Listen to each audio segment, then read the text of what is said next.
So it was kind of interesting. This is part of the trip where it was time to depart, and it just been like total jokes and chaos and just randomness with me and Banaz.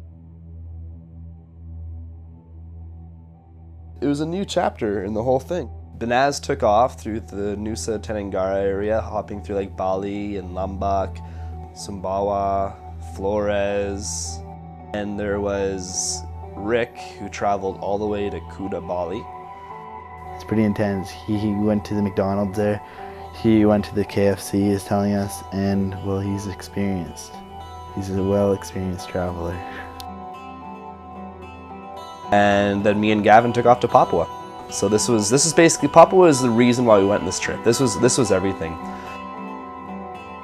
So diverse, it's not even funny. It's insane. Everywhere you go, there's different tribes, different places. You can't take roads anywhere because you have to fly. It's just impenetrable jungle and forests and mountains everywhere.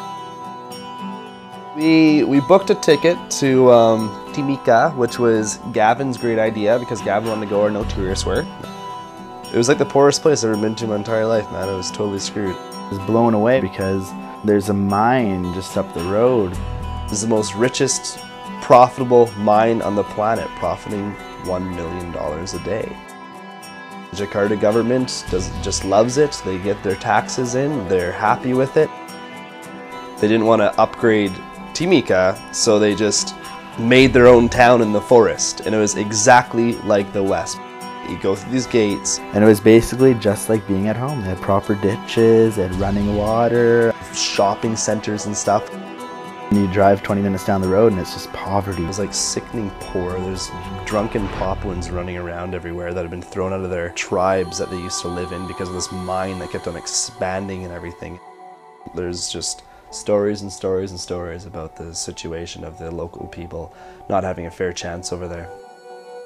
It sucks.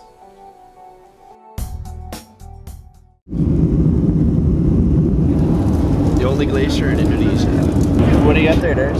Got a fucking logo, got a brownie, and a napkin, and a piece of bread. I'm getting all my essential vitamins and nutrients today. I'm very happy about this. We flew to Kota Biak. Going out there, and, you know, checking out some sights there. This guy named Abraham met us at the airport, and he took us kind of under his wing and helped us out and everything, and he actually turned out to be like this freedom fighter for Papua. He knew like guerrilla groups and stuff that lived in the forest that were fighting with the government. The police walk down the street, he just waves out and tells them to go home. And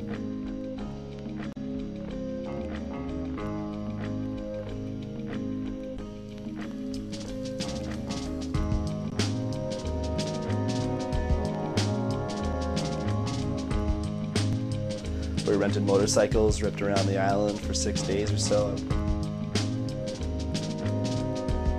And we're going along the road or whatever, we ended up kind of getting lost. We went into some little village, then we met this random guy. He brought us out, he took us out in a little like traditional like canoes. We're rolling along, just checking this wicked, amazing like limestone cliffs. As we're going along, we hit a wave, I think sideways or whatever, and we just went right over it and ended up slashing up my foot, cut up my foot on the coral underneath. It's pretty brutal. You know, we're along there for a while.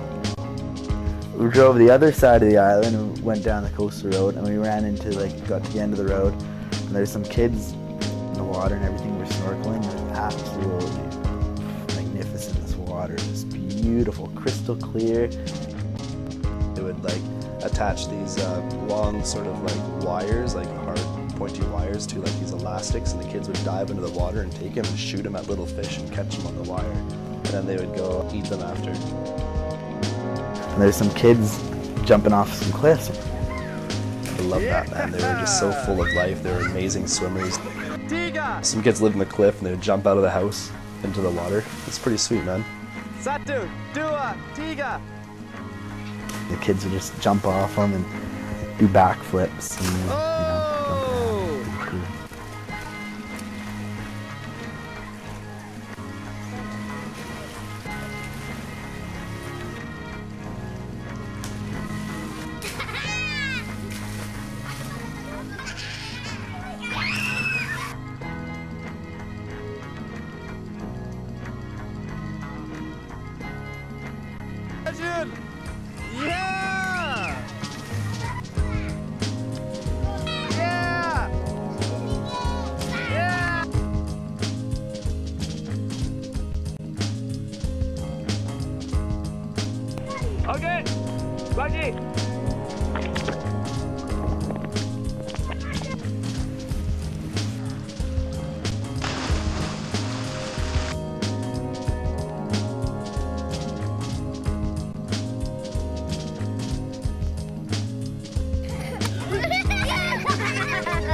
I loved that day, it was fun. It's very undiscovered diving, I guess you could say. Very cool.